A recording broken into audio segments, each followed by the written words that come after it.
The first one was a log cabin, and it was started by a priest on horseback, one of the missionaries, and he was from France, and came back to France asking for someone to come and be the peer or be the priest for the missionary for the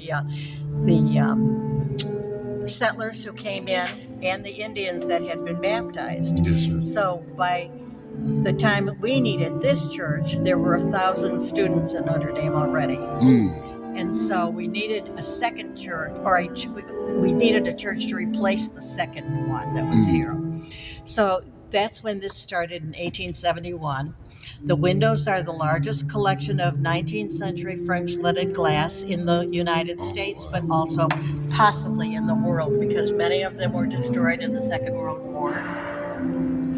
And there are 41 large windows, and I think there are 144 little small scenes that you see at the bottom of the window under the big pictures. Oh, I see that now. The Stations of the Cross were done, and they were done in 3 years by Luigi Gregori, and he came from Pope Pius IX's Vatican in, 1874.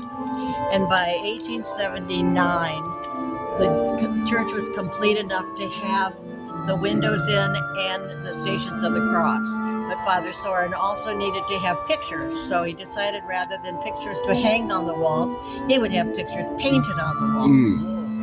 So the scenes that you see are of the saints, and they are people who were dominant in stories that were told in the Middle Ages and earlier, and then up to the 19th century. Wow. They were done by the nuns in Le Mans, France, and Le Mans, France is where Father Soren was ordained a priest.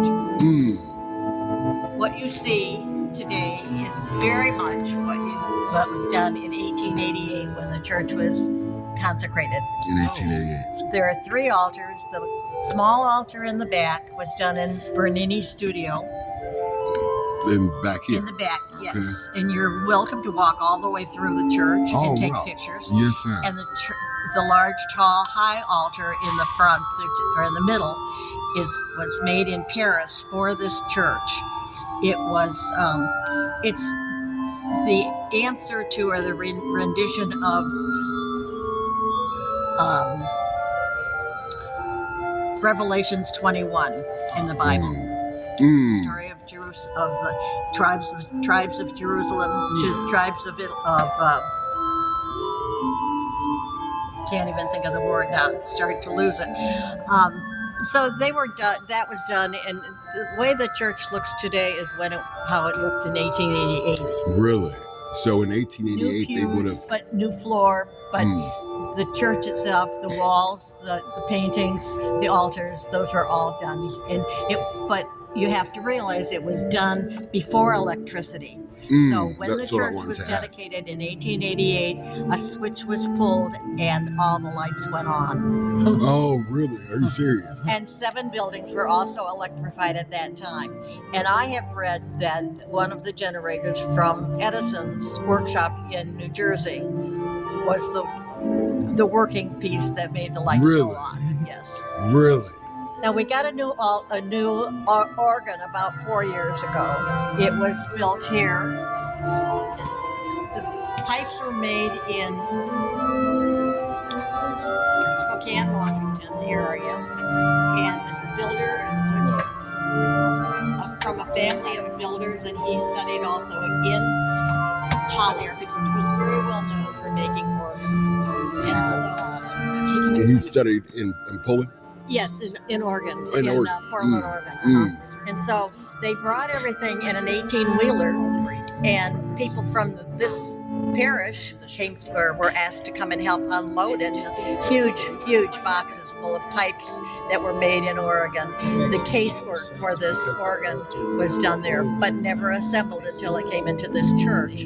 It's got 5 different woods on that case, and painted with 3 different colors of paint stain. If you put red behind gold, gold pops out. So that's exactly why it looks as That's bright the reason why it looks. So if you put the red behind the gold, The pipes from the about size 1 inch to 48 feet.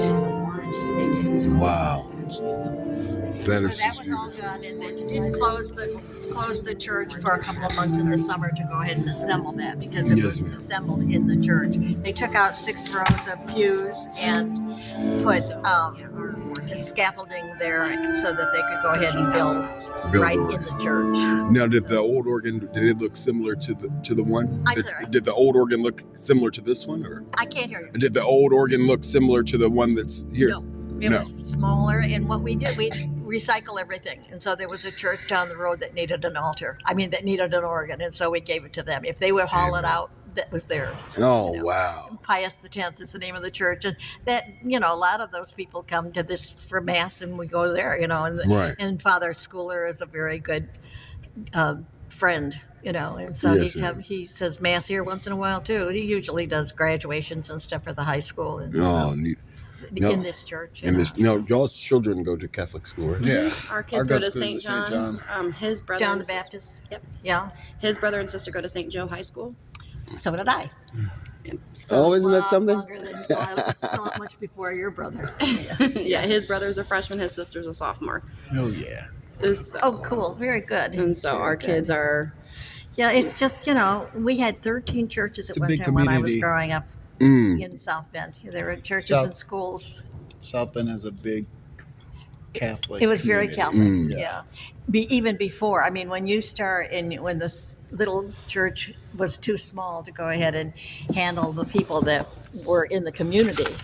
Well, by that time, they say when the church was built, there were over 50 families that came in from Poland to live in South Bend. Well, we had we were very industrial.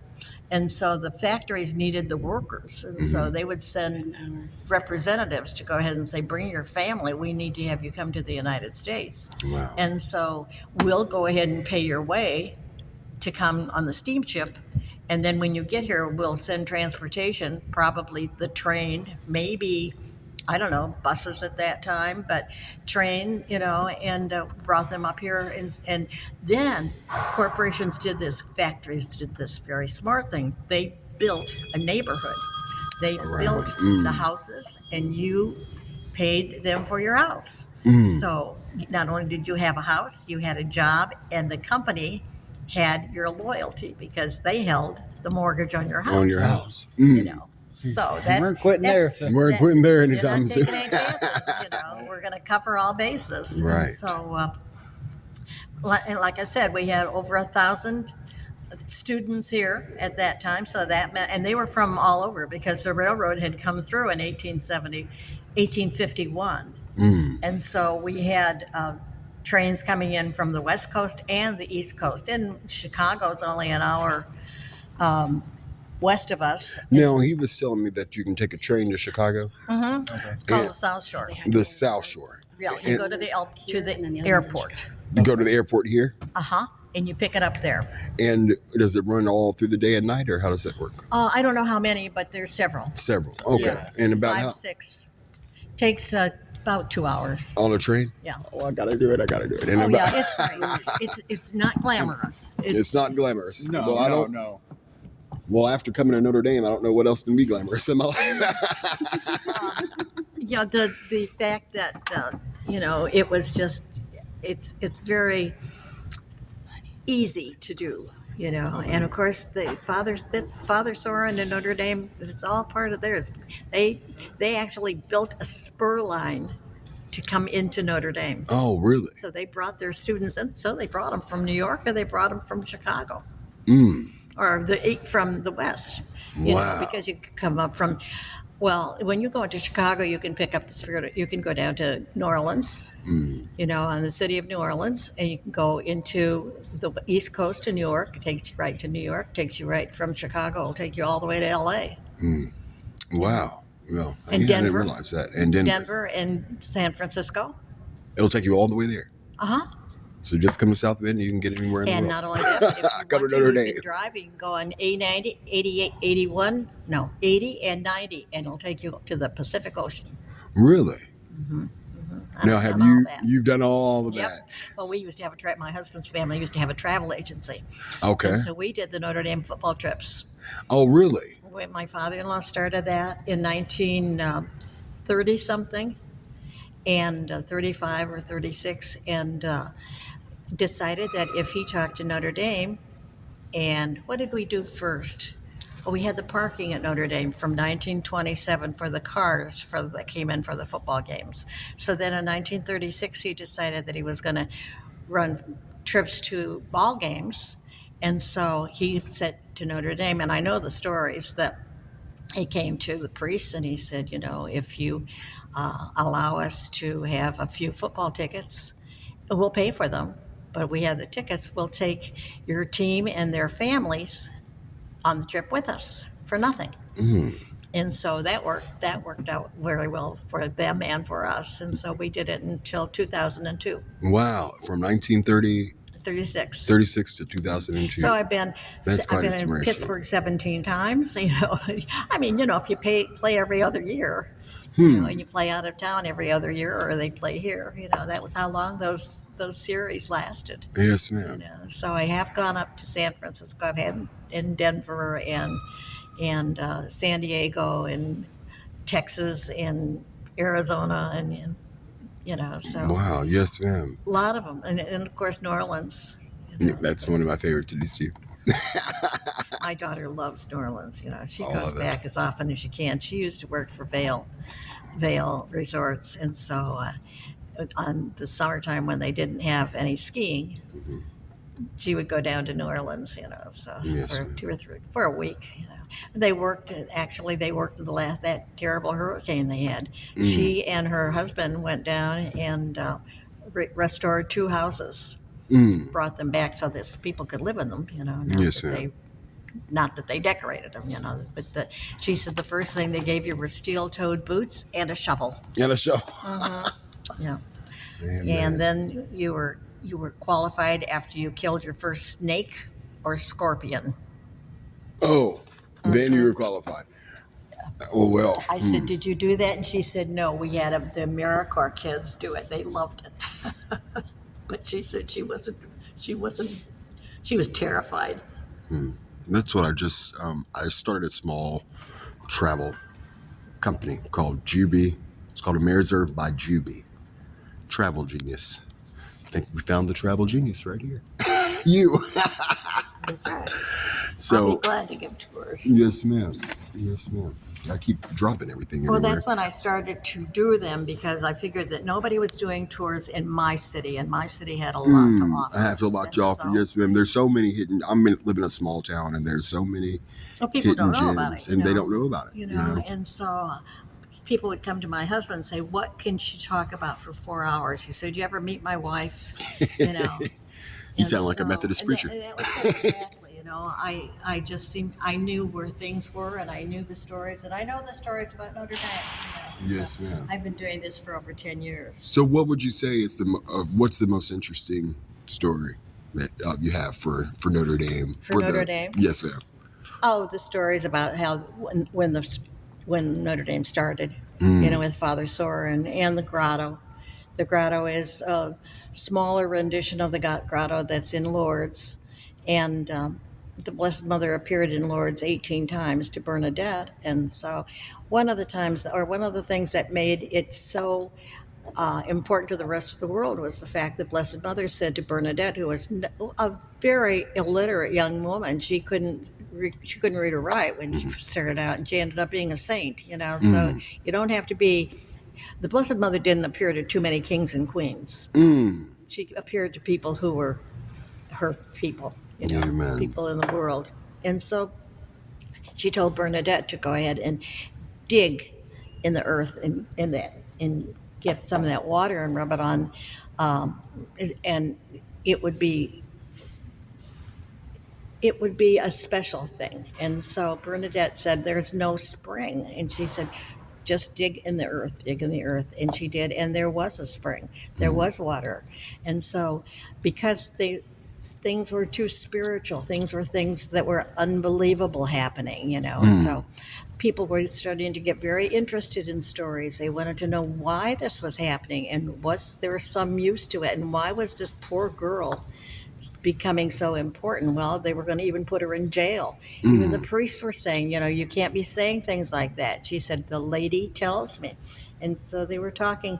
The woman who was the neighbor had a little kid who had something like muscular dystrophy or something where he couldn't walk. And so she said she was going to go to the spring that the lady talked about. The lady was how they referred to the Blessed Mother. And so she took some of that mud from that spring and the dirt and rubbed it on the little kid's legs. And the next morning he could walk. That's all right. So that was the first miracle of Lourdes. Well, after that happened, people started to come. They wanted to go ahead and be a part of this. They wanted to see what was going to happen with this water in this area that they didn't know about before, and it was right in their neighborhood. And so when they started to come, people were crowding around. There were people. The word got out. It's a gossip. They wanted to know about this, and so the police came and they, put the crime tape up. You can't cross this, and so there was a very, very elegant lady who did cross it, and the police said to her, "Who do you think you are?" And she went, "I am Napoleon's governess." "Oh, my dear, come right on in." And so she came right on in and took the water home because his son had been very, very ill. This is Napoleon, not the great Napoleon, but his nephew, Napoleon III. And so the little kid was cured. These are the miracles of Lourdes, and so the stories kept coming out, and so that's what has become the shrine, the important shrine that it is even today. Amen. Every day you go there and you see women and men coming in. I had an aunt who would take them every summer. And she was 76 when she quit, I think. And she would push these carts, and you'd see them and be like wheelchairs, but they extended out, so they were like beds. And so she would push them. She'd push these people to the shrine just so that they would get the water. And you don't pray, quote, that you will be cured. You pray that you will be able to live with your infirmity. And that's what we pray for today. That's the miracles that we ask for today. Not that we're cured, but that we can live with it. And that's all right. That's not going to get you down. It's going to make you stronger. That's all right. That's good news. And so that's the story of miracles, So those are the things that I like to tell people. We have a lot of the similarities. That shrine was built on a dump. When Notre Dame was being built here, the school burned down. The school was under the gold dome. And so they took the workmen took all the timbers and the books and everything that was in that building that crashed to the ground. They took it and threw it on this pile behind the church. And it's back there behind the church, and it was a dump. And so there was a similarity. When they were digging, there was a stream. Isn't that something? Part of the spring. Yeah. We don't say that we have any miracles, and we don't say that we have any, or we don't. None has been purported to be a miracle, but that's part of it. It's built much like but it's smaller. It's like a sixth the size of the one in Lourdes, France. And so those are just stories that Oh, and then the Song of Bernadette, was a movie. Well, in 1930 something, when the Nazis were killing all the Jews and putting them in concentration camps, there was a man who was a writer, and he and his wife were Jews. They were trying to keep away from the Nazis and trying to get as far as they could. It's because they were from Austria. And so they were asking all the time, where can we go that we will be safe, where we can get some shelter? And they said, well, keep going. People would just tell them, go to Lourdes, go to Lourdes. Those people are known for this. They bring people in. They'll let you live in their house. And so this is what he did. And he heard the story so many times. And he said, if my wife and I get out of here alive, he said, I will write the Song of Bernadette. And he wrote it as the Song of Bernadette. Well, Hollywood found out about it, and they needed a screenwriter. Well, they're asking around for a screenwriter who's going to write this religious story. The screenwriter says, I know the story. He says, how do you know the story? He says, well, my sister went to school in South Bend, and there's a school there called Notre Dame. This was in 38. And he says, there's a school there called Notre Dame. And he said, those nuns told my sister all this information. And he wrote the Song of Bernadette. Oh, wow. And it was up for an Academy Award. Came in second. Gone with the Wind. Oh, really? Oh, wow. I mean, if I was going to come in second to something, I mean, I want it to be Gone in the Wind. Exactly. So those are all kind of similarities, and our stories are wonderful. All right. That's why there's my story for your chapter. Thank you very much, ma'am. welcome. Thank you so much, Miss Sandy.